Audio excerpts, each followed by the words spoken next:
Welcome to Taking Charge of My Cancer podcast, episode 7. I am Dorly Munoz, your host, and I'm so excited to have a very special guest today, Alex Hill. So Alex earned her doctorate in physical therapy at the University of Florida and completed the Women's Health Physical Therapy resident at UF Health. Alex is a double board certified clinical specialist in women's health and oncology physical therapy and a LANA certified lymphedema therapist. She is presently a physical therapist with UF Health in Jacksonville, specializing in pelvic health, oncology, and lymphedema rehabilitation. In addition to her clinical work, she has multiple peer-reviewed research publications and is passionate about providing inclusive and empowering education on pelvic health and oncology rehab through her business, OncoPelvicPT. So welcome, Alex, and thank you for being here. Thank you so much. I'm excited to be on with you. Awesome. So, Alex, you want to tell us a little bit about your mission? How did you end up doing, physical therapy and oncology?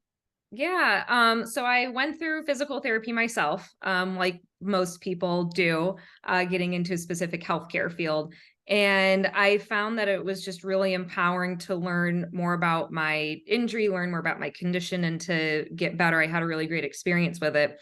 And so that's when I decided to go to physical therapy school. And I hadn't even really heard about oncology or pelvic health physical therapy before I got to PT school. And you were one of the amazing therapists that I first shadowed and really got me interested in it. And, for me, before I went to physical therapy, I had a surgery. This was back in college. And I had been to multiple providers who weren't able to figure out what was wrong. I kept getting misdiagnosed. I got all the imaging done.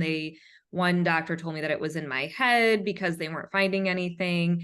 Gosh. And it finally took a surgeon. We were just at the point I just needed exploratory surgery to see why I was having so much pain in my hip. And he was the first provider to really listen to me, put his hands on my leg and move it. It basically was a labral tear. Oh, wow. And had a surgery, and then I was better since. But for me, hearing a lot of the stories that people who are cancer survivors or dealing with pelvic health issues, it kind of rang true for me in terms of they felt lost. They felt like they weren't being heard. And there were so many things that we could do as physical therapists to really empower them. That's what really drew me into these specialty areas. And so I've been doing it ever since. That's awesome. That's awesome. And you're absolutely right. And it is so sad that it's not getting any better. Actually, right. I think it's getting worse, sadly, just because, sometimes our healthcare system is all about, pushing numbers and how many patients I can see, and it's no dedication to listen to the patient. That's what I think, that, the patient tell you the story and then it's right there. They're telling you exactly what they have. So, yeah. So. Yep, exactly. We're very, very very reactive healthcare system as well. We get referrals months, years down the road when really, if we could have seen them before and right after their treatment, there's so many other things that we could do to help people. Correct. Were you always planning to do this? Have you ever thought about doing something different? No, honestly. I think what would I do if I wasn't doing this? I have no idea. I am so passionate about this and finding other ways to still empower people and to still love this profession. Because like you said, there's a lot of, at the end of the day, healthcare is a business, and there's numbers that we have to hit, but how do you keep the heart in healthcare? And so that's really what led me to start my kind of side business, OncoPelvicPT, is, being able to provide this education for people that feel lost and feel like they're not getting the help they need, or they are looking to, Dr. Google or, groups on Facebook, and there's just all this misinformation. I wanted to be able to put something out there. And so I think between being a clinician, having that one-on-one experience for people, but also reaching people on a broader scale on social media and my blog posts, I think has been also really fulfilling, just because you're able to reach so many more people. That's awesome. So I love it. And you're doing a fantastic job. Yes. I'm pick your brain in some other things. I'm starting. Yeah. Well, so will you give us 3 valuable tips that you have learned on your journey that can be beneficial to our audience? I would say first is be cautiously optimistic and open to opportunities. There's so many different treatments that are available. There's so many different support groups that are available. Being able to kind of sift through, the truths of things, the research behind things, and talking about that with your provider, I think is really, really important. It's not uncommon for people to want to go into their cancer treatment a very specific way. They have a very specific roadmap that they want, and then you get different test results back, or you have responses to, medications or radiation therapy that kind of shift your roadmap a little bit. So I think being open to that is important. And again, being optimistic, but being, I think, realistic and having that conversation with your medical providers, I think is really important. And then I would say second is, as my mom and my sister have said, keep your eyes on your own paper, meaning, you want to look and see what everyone else is doing. How's everyone else responding? And you could have the same exact surgery as somebody else and have completely different background, have a completely different stage. You have, there's so many different things that can change your outcomes. So when people get upset, when they are at a support group and, oh, well, they just had, this, quote, simple surgery, or they just had this treatment and they're doing so great. Like, why am I in so much pain? Why do I have so many issues? When you really get down to it, there's so many other factors that impact your healing and how you respond to things. So I think that's, really important as well, just to kind of, you can look, but still kind of keep your eyes on your own paper and just understand that everybody's journey is just really different. I would say are 2 big things. Okay, perfect. You have a third one under your sleeve? I would say, I saw this actually on a TikTok a couple weeks ago, and it was, for me, like, really profound. It was basically, do it even if you're scared. Do it while you're scared. For me, with my health issues, I've got chronic pain. I've got, some chronic health issues that I deal with. And it's just, trying different things, even if I'm like, I don't know if this will help, but just doing it anyway, or jumping into a support group, even if you're not sure if it's the right one for you. You have to take a chance and just take that first step. Yeah. And I think you say something really important. Sometimes we think that we have to do it alone. Yes. I think that the one major thing for us, not just necessarily cancer, but any type of situation that is bringing stress to our lives, I think you have to turn around and see who is out there, who is your multidisciplinary team, what do you need support for. Just ask for help. There's nothing wrong with that. Exactly. And all has been on your road before, and it's already can be just really creating that road for you, that you don't have to do it on your own. So exactly. Yep. Absolutely. Take advantage of that. Yeah. Awesome. What is the most painful lesson that you have learned through your journey? I would say personally, for me, I would say setting boundaries, getting to the point of being burnt out or not asking for help with my chronic pain and my chronic issues that I have. And just like you said, kind of thinking, just do it alone. I can still do everything, and not kind of resetting my expectations with what I can do realistically. Just getting to the point where you get burnt out, or where you're just overworking or doing too much, where then your health really gets affected, which is what I have experienced multiple times, because it takes me a while to learn lessons, apparently. And we health providers are the worst on that, actually. Yes, we absolutely are.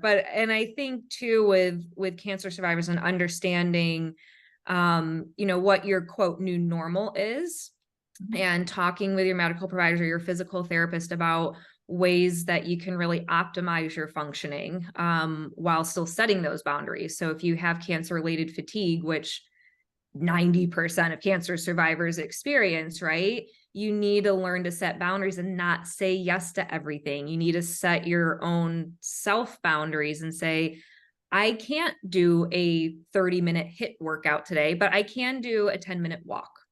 So I think setting those boundaries, for me, that was very painful, but it's helped me kind of grow and be better about setting my boundaries and supporting my patients as they do that as well. Right, perfect.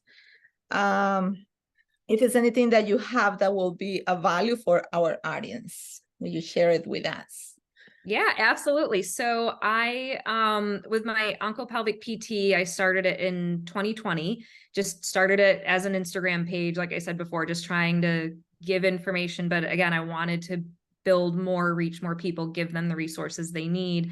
And so I developed a e-guide on cancer survivor, cancer-related lymphedema. It's pretty comprehensive. It has a lot of information that you can certainly go online and sift through and find everything, but it's all condensed into one, I think it's about 20-page e-guide. And then at the end, it has instructions for how to actually do self-measurements and how to monitor if you start to develop lymphedema or if it gets worse. And then a little worksheet so you can keep track of what garments you've used or that kind of thing. So that's the primary thing that I offer on my website. For clinicians, I do have a course that's coming out actually 3 weeks from today. So I'm excited about that. Awesome. Addressing pelvic is a pelvic health foundations for the oncology rehab provider, because so many cancer survivors are struggling with pelvic health concerns and it's getting lost. So this is my course to, educate people, get them comfortable talking and asking people about bowel, bladder, sexual dysfunction. So I have that as well. And then all of my social media platforms is just free education for people as well. Awesome. I'm so glad you're doing that. And I feel that pain actually, because we used to have, Merrill. Yep. Happen. And then another couple of pelvic therapists has been coming through the system, but we don't have anybody right now. So I've been stepping on that world and not necessarily doing internal examinations, but just talking about prostate cancer and gynecological cancer. Yeah. And definitely, yeah, it's hard because I'm so used to be not really my stuff. And when somebody comes in, I just like, please don't ask me questions. Please don't ask me questions. Because I don't really know, I know a lot of other things, and this is an area that is not my expertise. But I really, but yes, that's exciting. I'm going to be looking for that actually. So yes, awesome.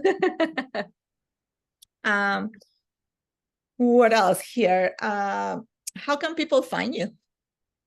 OncoPelvicPT, it's ONCO like oncology and then pelvic PT. So I do have a website that has my blog and then different recommended products and resources, and the e-guide is on there as well. And then OncoPelvicPT on TikTok, Instagram, Twitter, Facebook. Like I just like all the platforms. YouTube, I started a YouTube this year to give some more kind of longer content for longer, like exercise programs, how to do kinesiotape for lymphedema, that kind of thing. Okay, perfect. Awesome. Is any specific 3 books that you will recommend to the audience, and why? So there's so many. There's a lot of good ones. I would say Come As You Are is a really great book. So I'm coming at this more from the kind of pelvic health, sexuality side for cancer survivors. So it's a really great book that talks about sexuality, learning about your body, communication. So it's an easy read, but it's really informative. So I really like to recommend that book. Would you repeat the name again? I'm sorry. Could you repeat the name again? Yep. Come As You Are. Okay, perfect.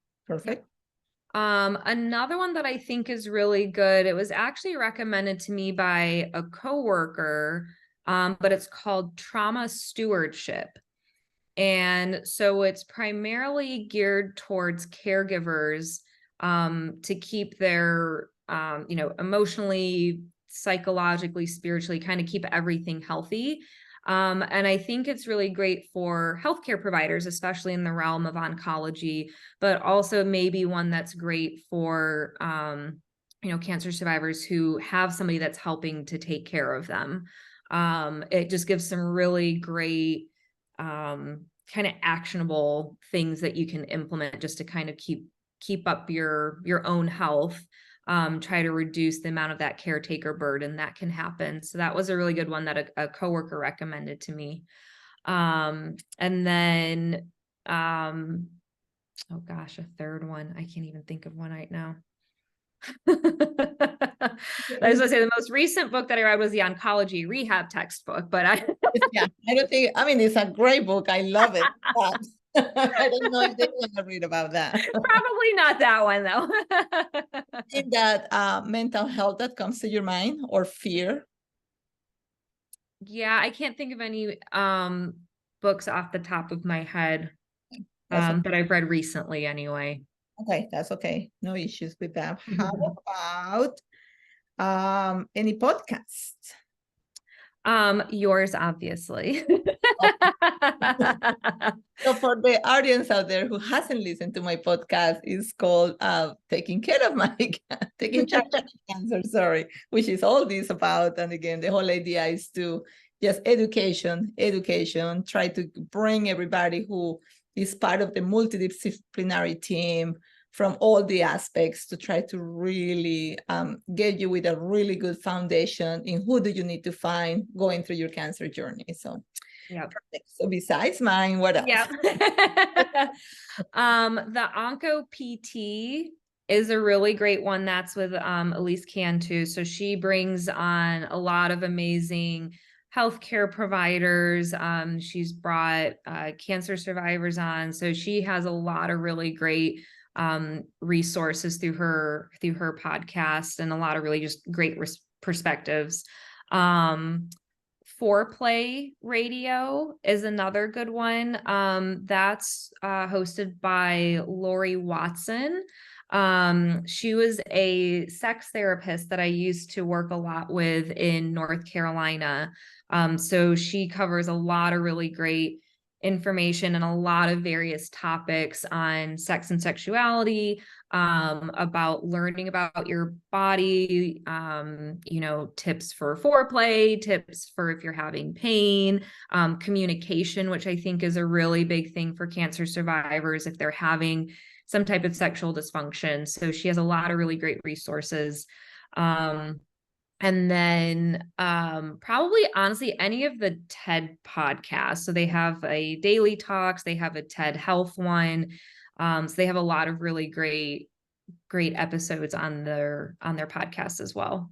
Great. Thank you. I don't think I have heard that one. I'm going to check for that one. Yeah. So it's the like the TED Talks. Okay. So it's just podcast form, and they've got, I don't know, 10 or 15 different ones, but I like the Daily Talks and the health one.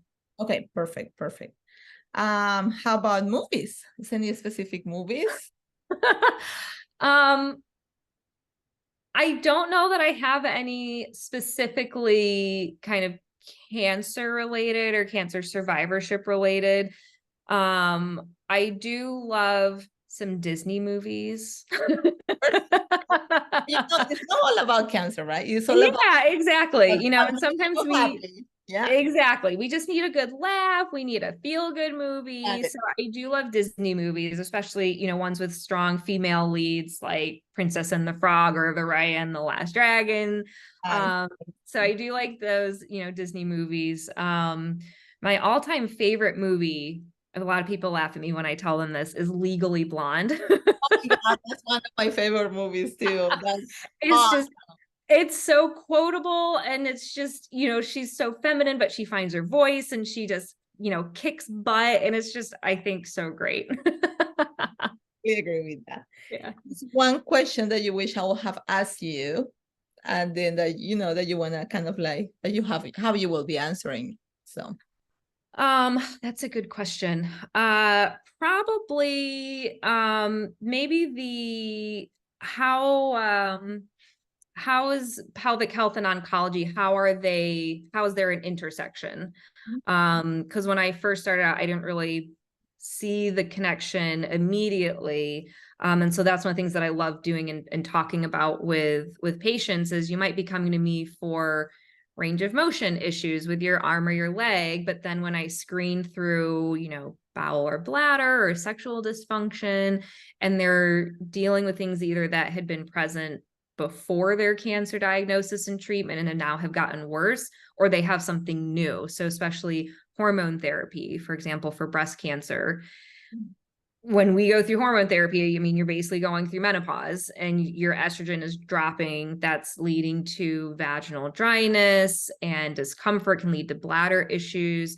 And if you're not mentioning it to your doctor, they're not asking you, then you're just suffering in silence when there's so many things that can be done.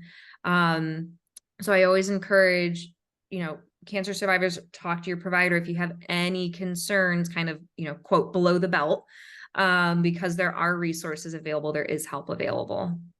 That's excellent. And you're absolutely right. And sometimes for a lot of women out there, it's just kind of like, you just don't talk about those things. You don't talk about, yes, I'm leaking.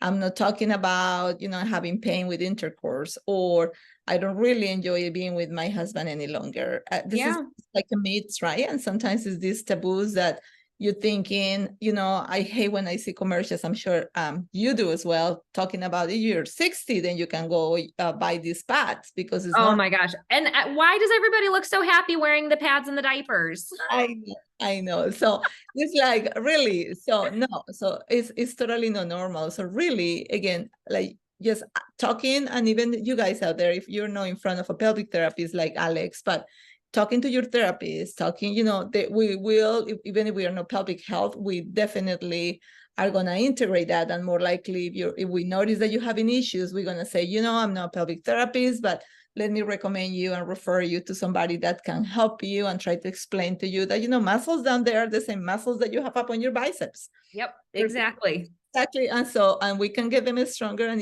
I see amazing results for what you guys do from the therapy standpoint. So definitely don't be afraid to ask. And sometimes we develop this relationship with the patients that we become like the psychologists, not just the therapists. And you just trust us so much that you feel comfortable talking to us about that. So don't feel afraid or don't feel judged.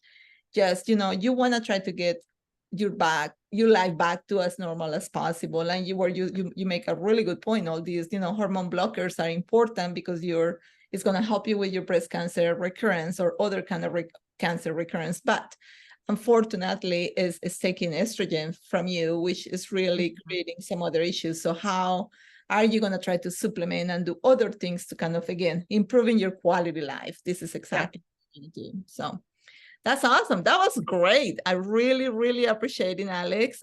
You've been wonderful. I'm so happy that you're doing all this work for our cancer patients. It's nice to have other therapists passionate about what we do. And it's such a big need, right? Because in oncology, physical therapy is kind of really new, which shouldn't be new because cancer is not new. But I'm so glad that people like you and other people I'm interviewing is just really pushing it out there and just being another part of like the typical orthopedic physical therapy that everybody. Right. Exactly. Well, thank you so much for having me on. And again, thank you for being one of the oncology therapists that inspired me to get to where I am today. So thank you. Yeah, absolutely. And that was so great when you told me that when I reached out to you, and I was like, oh my God, this is just kind of made my day. I'm like so excited when I hear students kind of, search or reach out to me and say, hey, I'm developing this oncology program in this institution. Can you help me? And I'm like, oh my God, my whole goal is like spread my wings everywhere, like go develop oncology programs. We need I'm so happy. Spread it all everywhere. Spread it over. Yeah, yeah. Well, thank you so much. I really appreciate it. And you have a good evening. Thank you. You too. Thanks again.